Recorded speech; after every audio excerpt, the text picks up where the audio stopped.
Hey everybody, happy Sunday. Happy Sunday. So, as usual, before we start, I just want to make sure we are live. So, if we don't get any people joining in the conversation, it will be on replay for you to check it out on the back end. So, let's just check real quick in the conversation. All right, so we are live.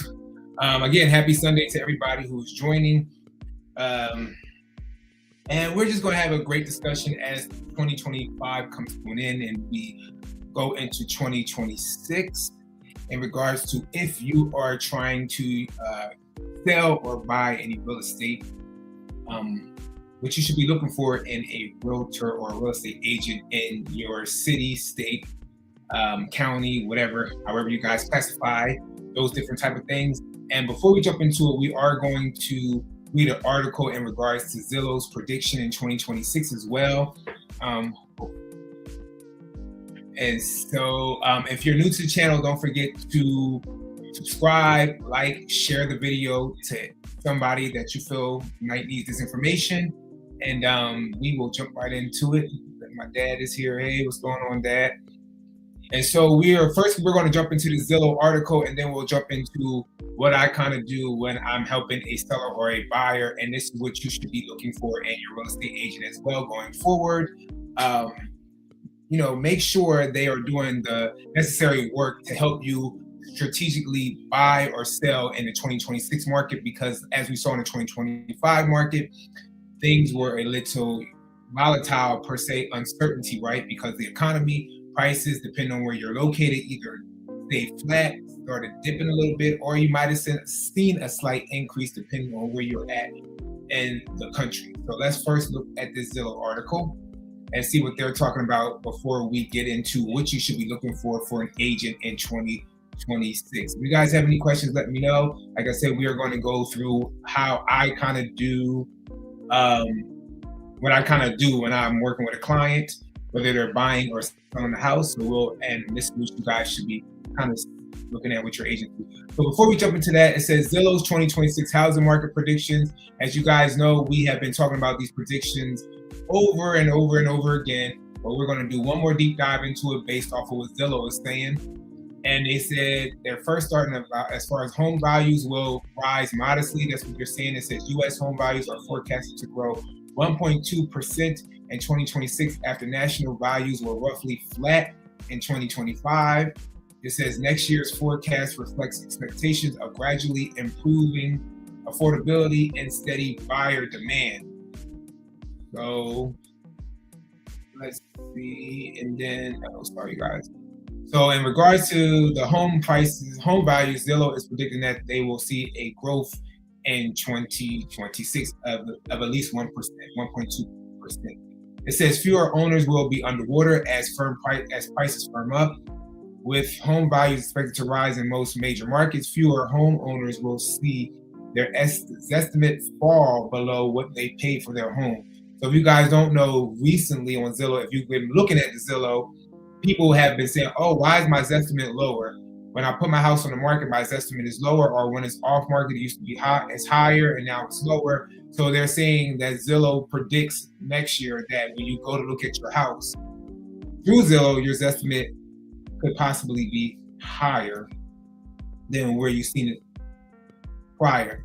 It says this stands in contrast to 2025, when home values have fallen in 24 of the 50 largest markets as of October. It says a number of Zillow forecasters will be cut in half to 12 major markets next year. And then right here it says mortgage rates will hold above 6%.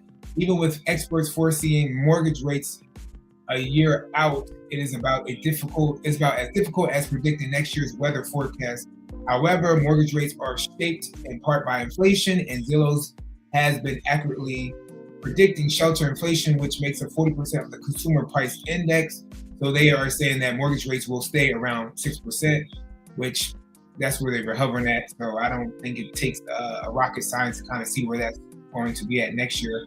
And we might dip into possibly where we're at right now, depending on your overlays, depending on your debt to income ratio, depending on credit scores, all those different things. Some people are seeing mid to low sixes. Some people are seeing high to mid fives, just depending on all those different variables. And of course, you talk to a lender in regards to figure out where your possible mortgage rate could be at in the future. It says existing home sales will climb slightly. The Zillow's forecast calls for 4.26 million existing home sales in 2026, a 4.3% increase from the year's projected total. Years of limited inventory and high mortgage rates have created a pent-up demand to move that should start to release as affordability improves. So Zillow is saying that home sales will pick up next year as well.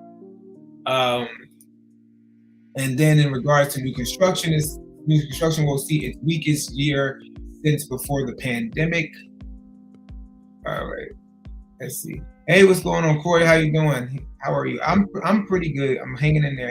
How about yourself? It has been a while since we kind of seen each other streaming. Well, not seen each other, but chatted with each other live on a stream. So hopefully you're doing well, and hopefully you find something in Omaha, like you were saying. Hey, what's going on, Co-op Taxica? Hola, como estás? And so it says in regards to the 2026, it's shaping up to be the slowest year for single-family home construction starts since 2019, following a notably weak year in 2025 because there's a large stock of new homes already built and others still under construction. Builders are expected to hold back on starting new projects. So, of course, depending on where you're at, right? Depends on where you're at, right?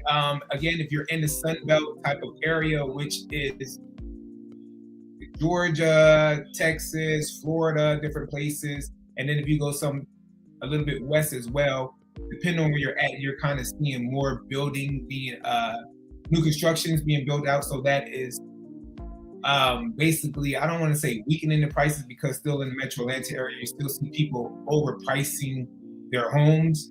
So, and a little of them, most of them are, like I said, if you guys have been watching stream, most of these homes are being overpriced because these people might have just bought in the last couple of years.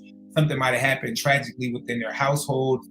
Somebody might have passed away, a divorce might have happened, might have lost their job. They can't sustain it. So what's happening now is that some of these people who bought 2022, 2023, even 2024 are putting the house back on the market. And so because they don't have much of a space as far as a pay down in their mortgage, they are trying to resell it at a higher price point so they don't have to bring any money to the closing table. So even though the new construction is selling cheaper than some of these resales, the new construction still really isn't pushing some of these resales down because people cannot afford to bring any money to the closing table. So they are still higher in regards to some of the resales, unless you had your house purchased before 2020, 2019, and you gained that equity during that pandemic space. People are able to price their house accordingly, be a little lower than the new construction, and be able to get their houses sold without a problem in the Metro Atlanta area. Corey said, in Florida right now. Okay, you all over the world like Carmen Sandiego. It's like, where in the world is Carmen Sandiego? Hopefully you're enjoying Florida. The weather is nice down there, and you're enjoying the holiday seasons in that hopefully lovely weather in Florida. So it says single family home starts are trending 5% below last year's pace. As the latest reading in August, it says a further 2% drop of that pace in 2026 will bring starts below the roughly 947,000 homes begun in 2023.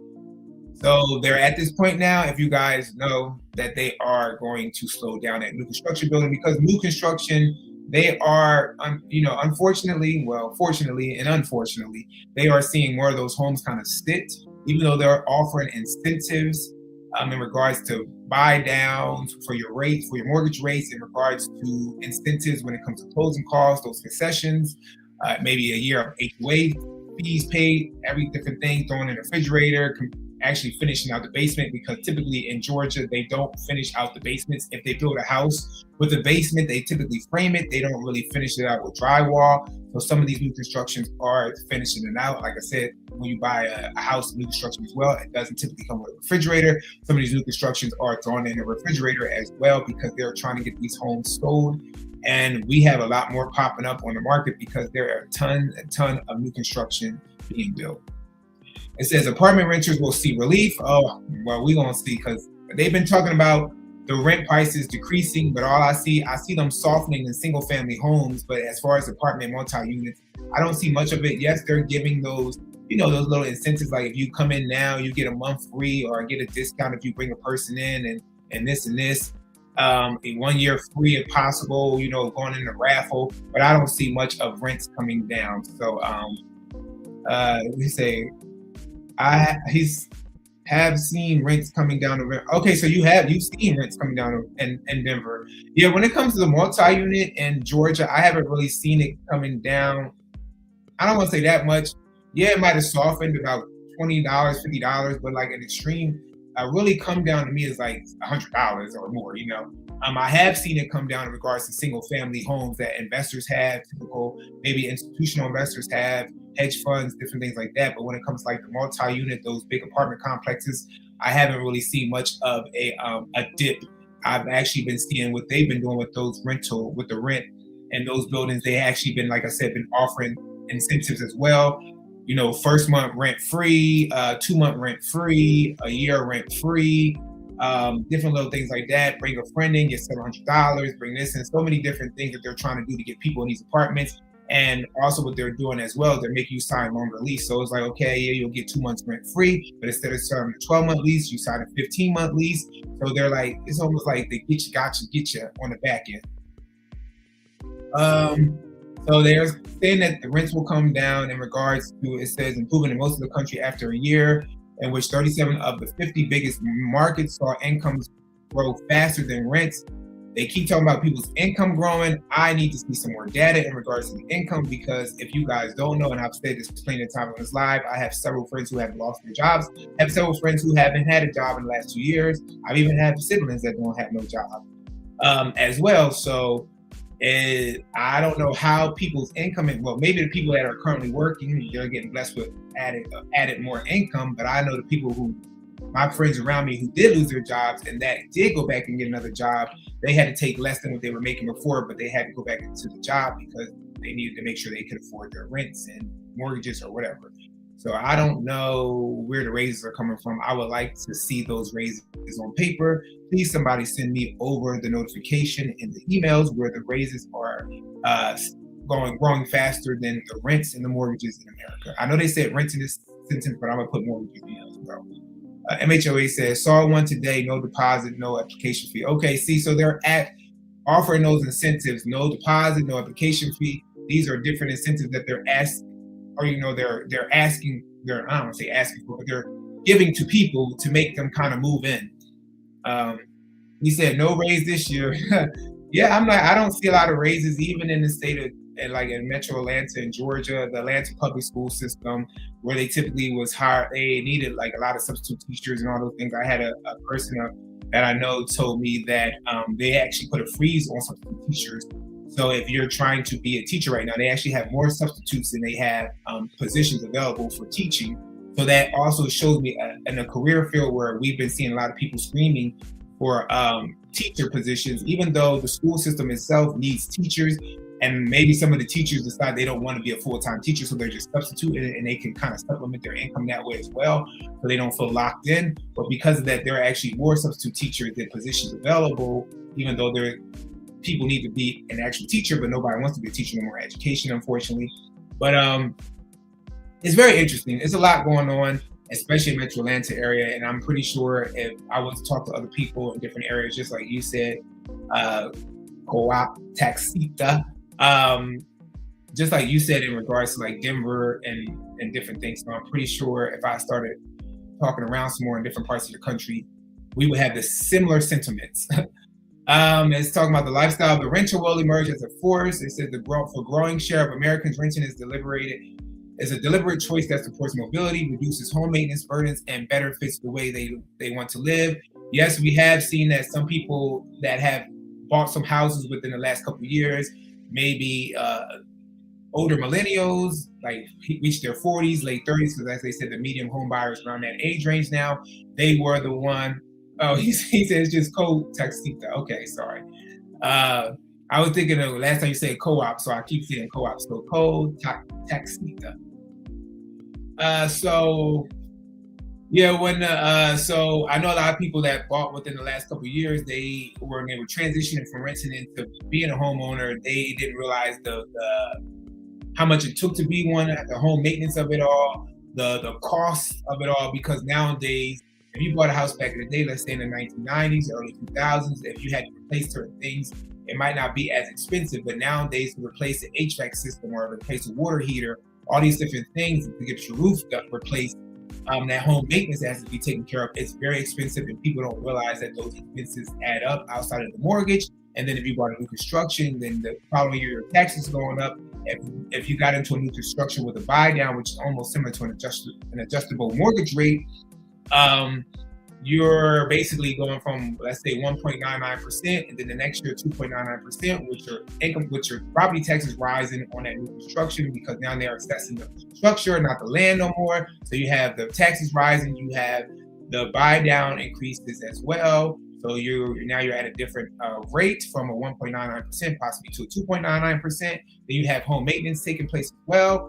So you see a lot of people like, I need to get out of my house, and I would prefer the lifestyle of the renter, which then makes me interested to see if people are shifting back into renters and from homeowners, how would then that create a decrease of more rental prices in the future? I would feel like it might either stabilize it or it might increase, because they have people shifting from home ownership back to renting.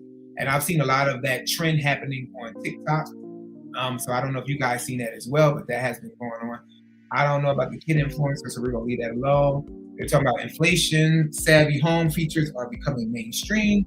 Rising household expenses will continue to reshape what buyers look for in home. So we kind of talked about maintaining that, and then this is talking about AI will evolve the helpful assistant to transaction coordinator. So this is some of the stuff that Zillow was talking about in regards to what they're seeing in 2026. This is their wrap report as far as that. And so now what I'm going to show you guys is what, if you are looking to possibly purchase in 2026 or even sell in 2026, make sure you are getting a real estate agent who is, one, very very active as far as in the current market, right? And a lot of people throughout the years, right, they'll tell you, I've been doing real estate for 30 years, 40 years, 50 years, whatever years. However, you have to then ask them, how active are you in this current market? Because a lot of these people throughout the time, they were able to build, and they understood that current market, right? And as they kept going along, they weren't putting as much energy into it no more, because they have now a base of people that are creating referrals where they don't have to really kind of dig into the data, really understand what's going on in real estate right now, really understand what's happening around them. And they'll do they'll just tell you that they've been doing it forever. And I'm not knocking people that's been doing it forever. You definitely want somebody that understands different things that happen, understand, different situations, because you got to take that experience, some of that experience, and mix it with creating, doing the transactions. But I also want you guys to be mindful that any realtor you use, whether it be a realtor that's been in the game for 40 years, a realtor that's been in the game for 5 or something years or whatever, just make sure that they understand what's happening in the current market around them in their area. And then also make sure that they're just not holding a license, because a lot of people nowadays, they do hold their real estate license, but they don't really practice real estate. So what they'll do is they'll get their license, and let's say a coworker or a family member says they want to buy a house, or they hear somebody want to sell a house, and say, oh, I sell real estate. In actuality, they might just be holding a license but not fully practicing it. So just be mindful going forward that you ask your realtor or whoever's assisting you, and make sure they're doing certain things when it comes to helping you sell. But let me show you guys what I kind of do for a seller and a buyer. And we're going to take a property that I looked up in advance, so we're not here all night going crazy about what we're doing.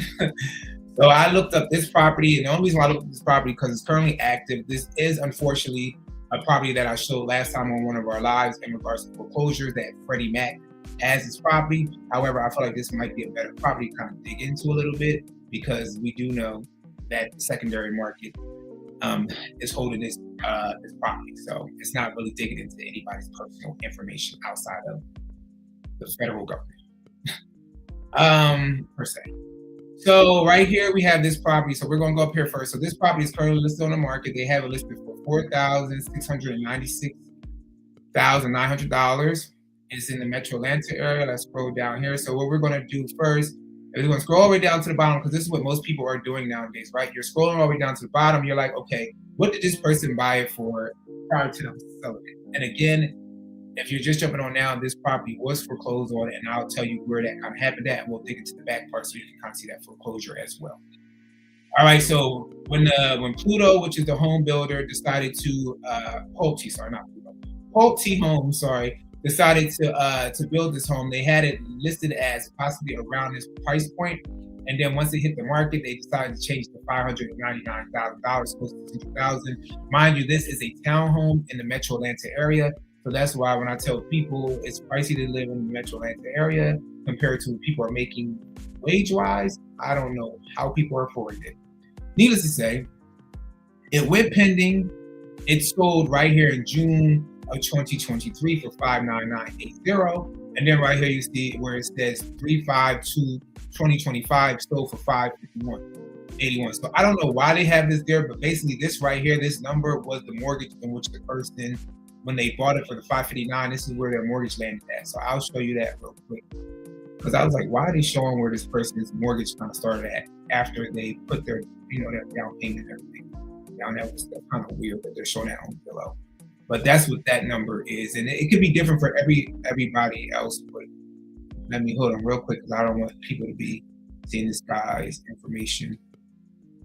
All right, so we'll show you that real quick. So let's get off this screen real quick. If you guys have any questions, let me know. So this is just some of the stuff that I do when I'm helping a client buy or sell real estate, and this is something that your agent should be doing outside of just not your agent, but also you do your own due diligence to make sure you can compare the notes with your agent, right? All right, so let's go here. And I don't do this on every property. It's only if a person, if a person is selling, then we look at the comparables. If a person wants a particular property that they're buying, then we go and we do the deep dive. Because if I was doing it for every property, I would be doing it all day, all night long. So right here, you can see where this person, when they bought it right here, this is where their loan came in at. Their loan came in at $55181. And right here was 30 years, first time sale. It was conventional. They bought it in June 2023. As you guys can see, this is when they got their first judgment for notice of foreclosure. And then I'm gonna stop sharing that real quick, and we're gonna go back to Zillow real quick so we can go back to Zillow. So we're gonna be jumping back and forth. So hopefully this don't make me dizzy. All right, so this right here, I don't know why they put that in there, because that was. Then they listed it for, it went into foreclosure. It didn't sell at the property courthouse. It didn't sell at the courthouse steps. It reverted back to the bank, and instead Freddie Mac decided to take it back. And now they're like, hey, we'll just sell it ourselves, because the bids that we were getting on it didn't make no sense, and it didn't really completely satisfy the loan. I don't know where the loan was at. As we saw, the loan in 2023 was at $551. I don't know when this person stopped paying on their loan, so I don't know how far down it was. But I'm guessing because they listed it at $529,900, it might be close to that range. All right, so we have right here $529,900, and then we're gonna stop sharing this real quick, and we're gonna go on the back end again for the back end so you guys can see that real quick. I just have to make sure I'm not showing this guy's name. I don't want to show the person who proposed. I don't want to show the name. All right, so now we'll go back into the matrix. Okay. Right there. All right, so as you can see again, the property foreclosed right here. So it looked like it foreclosed at the sales price of $524,600, and then they listed it at $529,900. And now, as you guys can see, the property's been set for 115 days. They're down to $469,900, right? All right, so now we're gonna stop sharing that. And so this is the first step that we kind of do, right? Well, we're looking at something that a buyer is interested in on the buyer side. Well, this is the first thing I do. When a buyer's interested on the buyer side, we start digging. We need to know the information so we can understand where we're going to put an offer in at, and we can understand the numbers, the spread, the difference amount, and see if it's something that they would be willing to take. But also, as we all know, real estate and anything you do, you're negotiating, right? So both sides have to feel like they're getting something out of the deal, okay?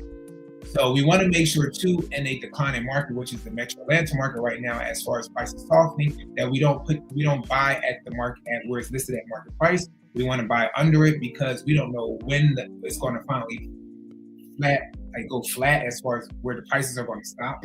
So we don't want you coming in too high, because if you come in too high, and the bottoms out another $20,000-$30,000, then if you had to sell it in a year or two from now, it would be kind of hard to do so. All right. So next we are going to go into, now we go, let me see. All right, let me make sure this is lower. Next we're going to go into, I put the property in, so we'll go and we'll put the property in, and we will then look at all the other properties in the area, right? So again, this is a townhouse. These are all the other properties. We have one, it might be hard for you guys to see it, but that's okay, because I don't want the address to be too crazy on the screen. So we have 1, 2, 3, 4 listed for sale. This one actually closed, but it's still pending in our MLS. And then this one is pending right now too. It might have actually closed as well. I gotta look. And then it shows where these kind of closed within the last. This one closed in December 2025. Let me see. So again, the prices is that. Hey, what's going on, David? Happy holidays. I know we finished Christmas. We're going into the new year. Happy holidays to everybody. Happy holidays. Thank you for joining us. We are just saying, basically, what type of agent you should definitely hire in 2026, as the market, depending on where you're located at, might be, you might see some ups and downs, a little volatility depending on where you're at. So you want to make sure whatever you come in at, you do the due diligence, and not just your agent. Like I was telling people, you also want to make sure you as a person do your due diligence and just match the information up. So now that we got the property that we were looking at, now we're in the MLS, and the next thing I like to do is I like to go and type the subdivision into our dashboard and then pull up all the properties in the area. And I go through 2 different systems, so I'm going to show you guys this. So this is our FMLS system. So right now it's showing again that these other properties are listed as active in that community. This one actually closed. Like I said, it's still listed as pending in our MLS. And then this was withdrawal, this is pending, and then this closed. So remember, that property was a 3-bedroom, 3 full bedroom, 3 bath, 2.5, and they closed. This person closed in December for $499.68. And now what I like to do is I like to click on it as well. I don't know if the screen is going to, when I click on it, I don't know if it's going to.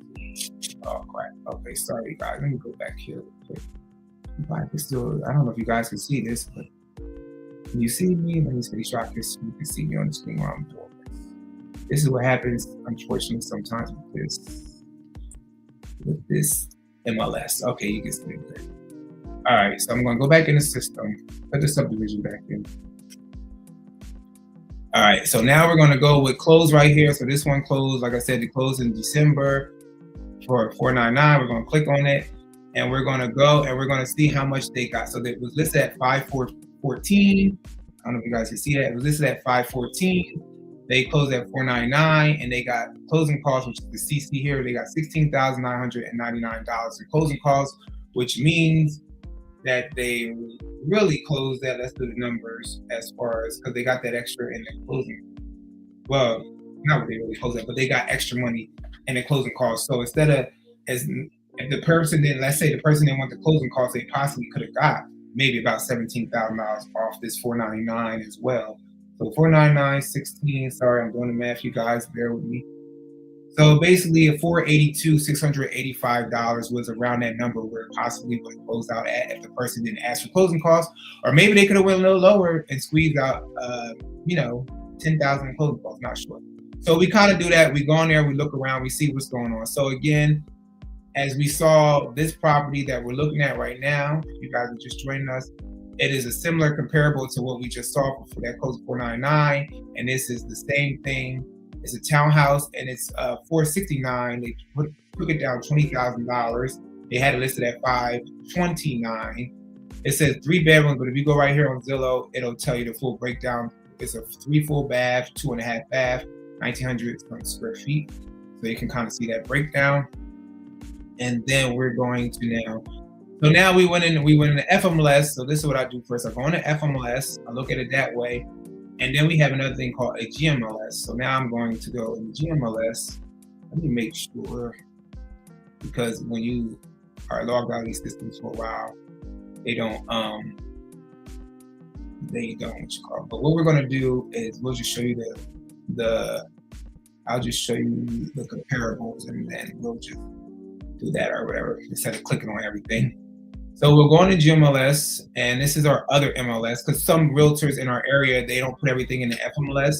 They'll go and they'll just put stuff in the GMLS. So you want to check both MLSs to see what other properties might have sold as well. So as you can see, you go down here, you start seeing, like I said, last sell price over here. You kind of see what things sold for, and then you'll click on them and just make sure it's a townhouse, because sometimes this is a townhouse. So those are more of the comparable structures. We're going to look at how many beds, how many baths, etc. And then kind of compare those numbers. So we'll do all that. And then that's what I do. I come in this system, check around that, see what prices are similar, if it makes sense as far as that offer price that you want to offer. And then we'll go back we'll click on one of them. And again, we'll go and we'll look and see this particular one right here, which is similar, so recently as well in the GMLS. This is the one that's actually pending in the FMLS still, but it said that it closed out. So it closed at $492. If you guys can see, it says right here, closed price, $492. And the concessions were $30,800. So again, if we take the $492 minus the $30,800, it's basically $461,200 as far as where it could have possibly closed at. So now we're taking these different numbers, because you're also as a buyer, someone looking to buy, you're also thinking, okay, what can I offer? It's at $469,900 already. So you're already below as far as what these other houses sold for. So technically, when you go in, you have equity, right? But again, as we're in this Metro Atlanta market where prices are cooling off a little bit, and then you also saw on the back end, which we kind of looked at, that how much that loan was. We already know that Freddie Mac looks like they're already losing, because it looked like they bought that loan. That loan was still around $500,000. They're already down to $469,000.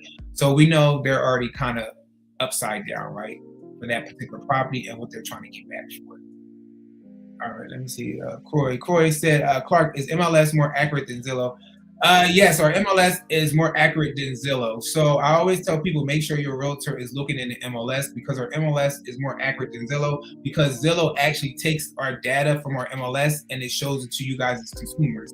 So until it actually fully processes through our MLS, any data that you see on Zillow is not the exact data until it comes from us as realtors when we put it in the system and we process it. So anything that closes, that's why you can see that I showed you earlier in the FMLS, as far as what we're looking right now into these properties, that one property still said pending in our FMLS, but in the GMLS, it said it was closed, but Zillow still has it. If you go on to that particular property, it still has pending because it has yet to pull from the FMLS, because the FMLS has yet to be updated. However, in the other MLS, it said it closed. So that's why, like I said, with me as a realtor in this Metro Atlanta area, I dig in both of those systems, because sometimes the systems are not updated right away, and with it not being updated right away, Zillow's not getting their accurate information either. So Zillow, when it comes to things being listed or sold, the information is accurate when it comes completely to our MLS. So our MLS is going to always be more accurate than Zillow in regards to things that are currently active and things that have closed. So always ask your agent to look in the MLS, and make sure that where you're at, that you're just make sure that your MLS, it's not more than one MLS. Some places you have one MLS, depending on where you're at. Like I said, again, in Metro Atlanta area, we have two, and every agent doesn't put it inside the MLS. So, excuse me. So now I'll go from, so this is why I do this when I'm working with a buyer, and even to the degree with a seller as well, because we need to know where can we price the house at. So you can kind of use this both hand in hand. I'm talking about it from a buyer angle, but also we're talking it from, if we flip the coin, we're looking at it at a seller angle too, because we're seeing the comparables inside the community. We're seeing with closed as well, because then we're saying, okay, these closed. So since these are closed, these are more accurate comps that if an appraiser came out, they would be able to say, okay, if the house closed for $499, and if you list your house for $480, and if the person comes in at $480, it shouldn't be a problem to make sure that the house appraises, because we saw that that house closed for $499, the other house down the street closed for $480 something or whatever. So it should be more accurate. All right, so now we're gonna, but however, this is what I do like about Zillow, is that sometimes Zillow will pull, because Zillow also pulls from tax records as well. So when stuff processes on the back end that our MLS might not have, so say somebody did it for sale by owner, and that doesn't go in our MLS. So this is the one good thing I guess I could say about Zillow, Corey, in regards to this, as far as accuracy as well. Even though the MLS is more accurate than Zillow, however, there are times when Zillow is actually a little bit better to look at more data, because they'll take old tax records and they'll come into Zillow. Even though on the back end of MLS, we have it as well, but when we click on it, we can't really see the property. But sometimes with Zillow, when they pull it, when you click on it, you might be able to see the property, actually see what it looks like in the picture. So that's one thing I do like about it. So like I said, I go on both of the MLSs for a buyer or a seller on both ends. We're going to do both things. And then we'll go back to Zillow. So this is I do all this. So it kind of takes me a while. That's why some people are like, well, how much do you think you should offer? How much is my house worth? Or how much is this? I'm like, well, once you tell me what you're trying to do, then we'll start digging into the data. We'll start digging into the research, and we'll try to make sure we price your house according to the market. And we'll make sure you as a buyer, and depending on how the market is either appreciating or depreciating, you buy correctly. And you never want to buy high. So we don't, even if the price is priced high, we don't want you to buy at the top. And we never want you to buy at the top of your peer group. So we'll go back to Zillow again. And when we go back to Zillow, you see all this down here, right here on Zillow. You'll scroll all the way down to your neighborhood part right here, this map. I don't know if every Zillow thing has this, but this is, I know in Georgia they have this. And you'll see the red dots mean that it's currently active on the market. Anything in red, currently active. Anything in yellow means it closed. And then the purple right here means that it's currently for lease. So as you can see, Zillow has yet to update this map right here, because this was a new construction community being built. It started in 2023 and it's still being built in 2025. So because of that, you still see, I don't know if y'all guys can hear my dad, he's like screaming at the TV. He's screaming at the TV. So you kind of see that. So I'll scroll back down here and I will look at that as well, and then I'll click on it. Let's click on a red one, because again, the red one is currently active. So we'll click on the red one. Let's give it change. Okay, change it. So we'll click on the red one, and as you can see, that red dot shows what is currently active. So again, this is in our MLS as well, but it shows what's currently active. So the red dots again mean that it's active. And when we look at comparables for if you're listing a house, or even if you're trying to buy a house, we want to look at, again, the closed comparables and see how they compare to your unit or your house. So those are currently active, so they have yet to close. And of course, we'll go back, we'll look at days of market, different things to kind of see what the typical days of market are, X, Y, and Z, but I'm just showing you guys. I go further in depth in this, and we'll speed it up some so we can get to that, so I don't keep you here all night. So again, it's new construction. So let's click right here, 509. So it says this sold in, up here it says 509. It says it closed in June. Okay, let's go there. So it says a 3-bedroom, 1-bath though. And this closed in June for 509. So as you guys can already tell, if you were here with me from the beginning, that if this closed in June for 509 and prices are now at 4 something, this person who bought in June, unfortunately, I don't know how much they put down on their loan, but if they didn't put a nice amount down, they are currently possibly underwater on their, meaning that their mortgage is more than what their house is worth. Because as you guys can see, everything is selling for like $499, selling for like they all listed at $470 now, $469, the one that we're looking at. So we already know that this person, unfortunately, they're already underwater, depending on how much they put down or where they're at with their mortgage. So this is why we do this. This is why you want to make sure the realtor that you're working with in 2026 or going forward, just in general, whether buying or selling real estate, that they're doing this data, this deep dive and this data information, and also you do it too. So again, you guys can compare those notes. Okay, so then after that, we'll go from Zillow, and we will go. Let me see. We'll go. Let me go where I'm going to go to. We'll go. What I like to do is I'll do a cloud CMA.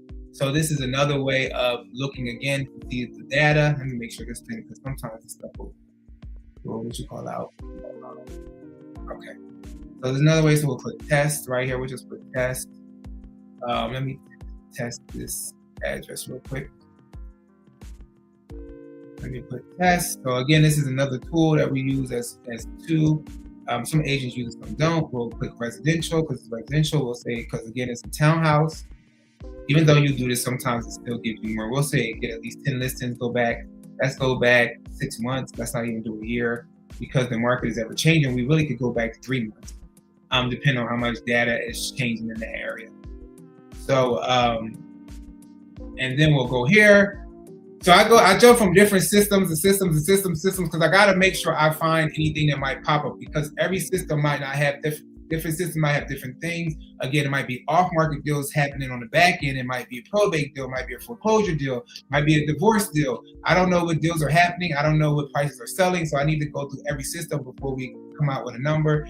And I do all this before I talk to the client. Like I say, if I go out with the client as far as buying a house, they're like, I'm interested in this. I'll say, okay, let me go home, let me run the numbers, let me do the data, let me deep dive, let me see what's going on. And then as far as a listing, I kind of do all this work prior to sitting down with the client, because I know that I'm going over to the house to listen and like to list their property. So I do all this beforehand.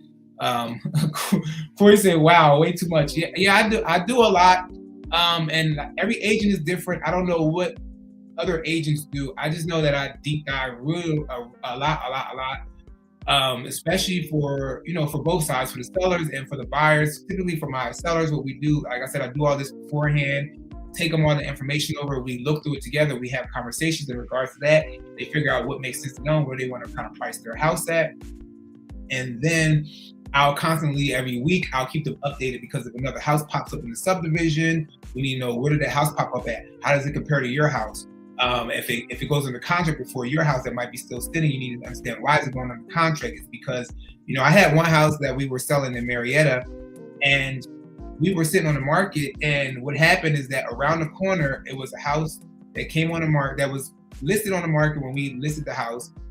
And at the time we listed the house, it made sense. The properties were selling for about $600,000. We listed the house around 609. And then what happened is that a house around the corner popped on the market for $550, but it was a probate situation. Somebody had passed away. It was an estate sale. They sold the house for $530 cash. And then so we were like, okay, you can possibly adjust the price down a little bit if you want to, or you can keep it at the six like the low 600 mark, because we know that about 3 months ago, a house sold for $620. However, what happened again, because again, you want your agent, because sometimes the agent will reach out to you and say, hey, this is what's happening. Or sometimes it might be bare when nothing's happening. And also there might not be anything popping up around in that area, that neighborhood, that subdivision. So the agent might not be able to report, things every day, every week or whatever. But also you want to make sure your agent is consistently watching the market on the seller side. So we end up having another house pop up down the street, and they listed at $559. They listed at $559. It was a solid comparable. That agent listed it because that house around the corner had sold for $530, so they figured $559. It was better, lower price than that seller house that I was working with. So then literally a week or two later, they went under contract. So then I reported that back to the seller again. I said, hey, this is how the neighborhood's moving right now. Unfortunately, prices are, kind of declining right now. What do you want to do? They sat down, they had a conversation, because again, ultimately it's the sellers. They have to come up with a situation, come up with what makes sense to them. I'm just providing the data. I'm keeping you informed what's happening, because we know that as agents, we need to understand how the market is shifting. And they adjusted the price correctly. And about a week later, we went under contract. So that's what happened. That's what's happened. So, okay, so now we're back to this as far as on the buyer side. We go in here.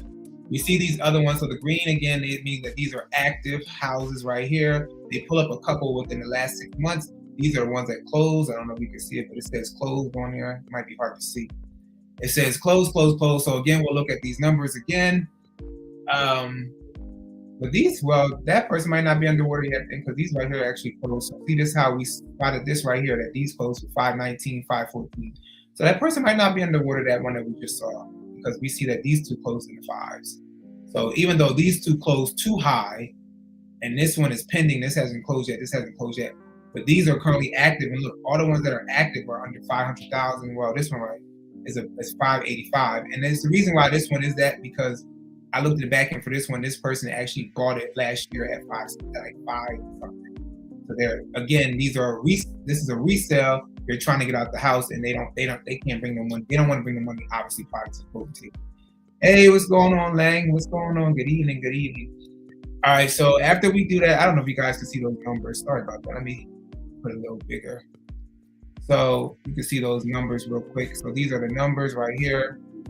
All right, so now after we do this, we'll look at this one as well. So I get out of that. And now what I do too, because even though it's not my job to do it, you have your lender. Your lender can typically do it. You'll usually get the estimate at the closing table. I like to go and do a heat map of the neighborhood, as far as, because I know Metro Atlanta, we have a lot of different investors, mom and pop investors, institutional investors, hedge funds, corporate investors, all these different investors. I like to do a heat map of the area. So unfortunately for this area, I couldn't do a sufficient heat map because the builder the stuff had just to process at the county.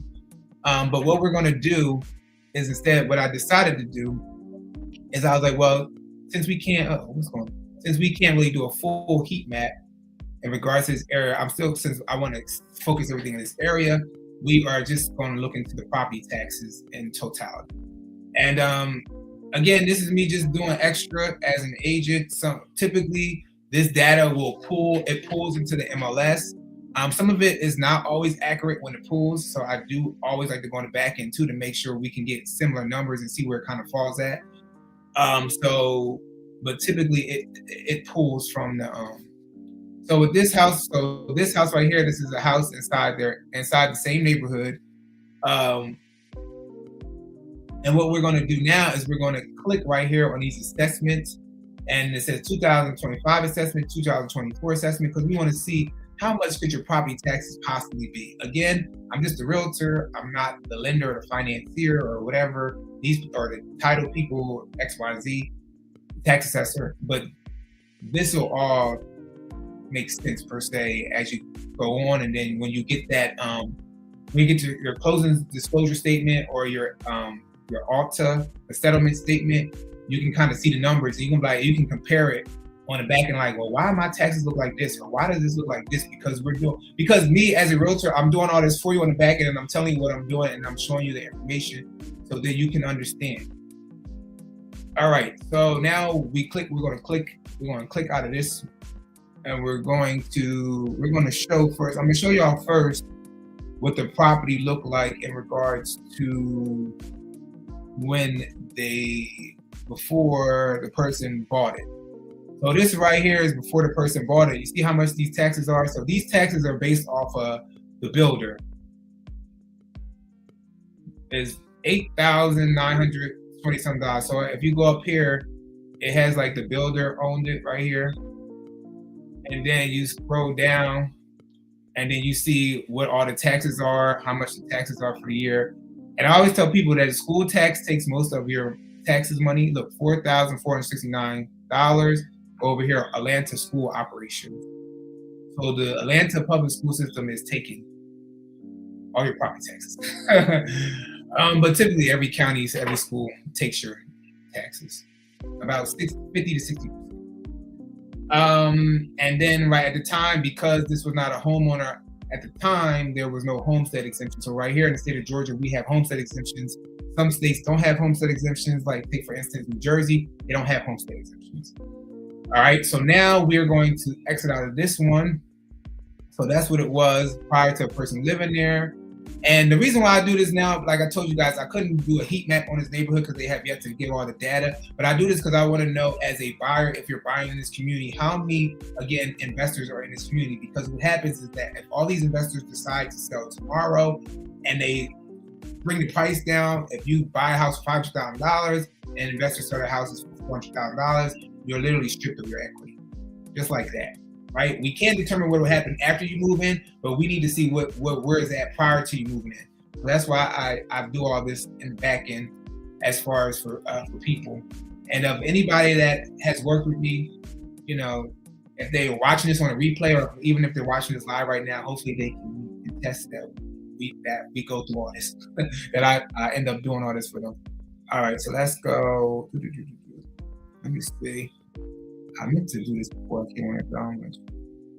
All right, so this person now moved into this property, and as you can see, it has yet to be fully assessed.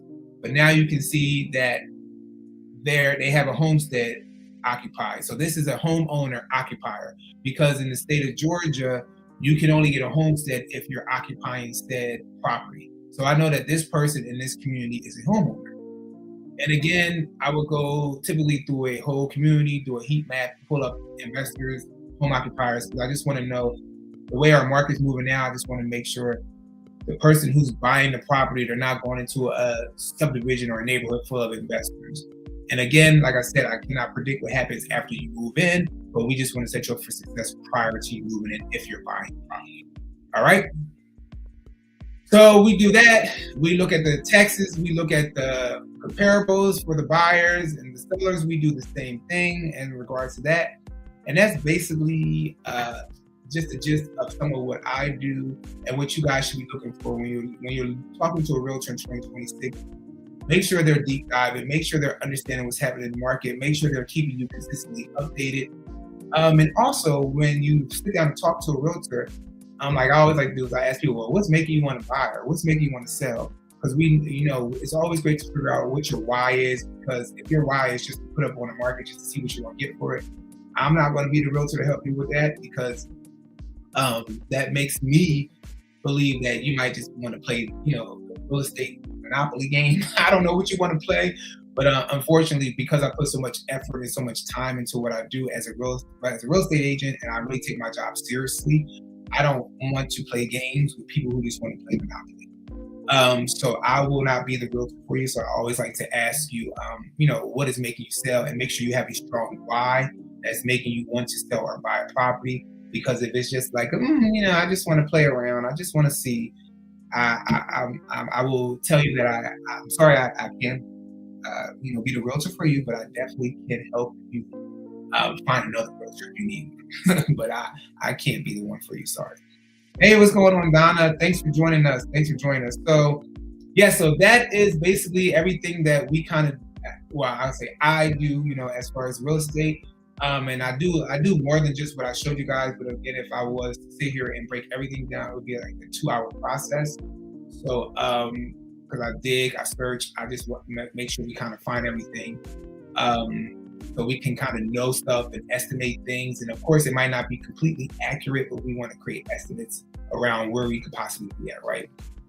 And so I don't know if you guys have any questions. If not, I'm not going to keep you guys too long. Again, like I said, this is what you want to look for in 2026 as a realtor and going forward.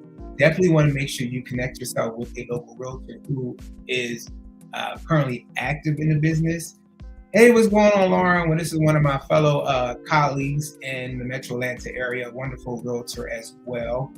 Lauren, she's down there working. But yeah, so I appreciate everybody who jumped on here tonight. And I will see you guys next Sunday. If you are just jumping on now, don't be shy to go back and watch that replay and see what I kind of do and what you need to be looking for your realtor as far as hiring one going forward in 2026, and hopefully in the rest of your real estate journey, if you decide to buy or sell real estate. Enjoyed everything I was able to catch this show. Have a safe week. You have a safe week too, Lay. I'll talk to you guys.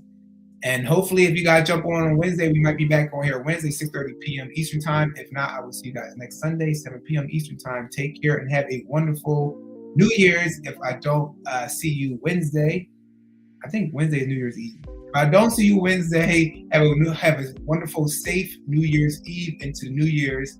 And if not, I will see you guys Sunday after the New Year in 2026. All right, peace out. Thanks. Oh, yeah, don't forget to like as well. Yes, code text CETA. Thank you. Don't forget to like the live stream as well. All right, take care, you guys. Have a good night.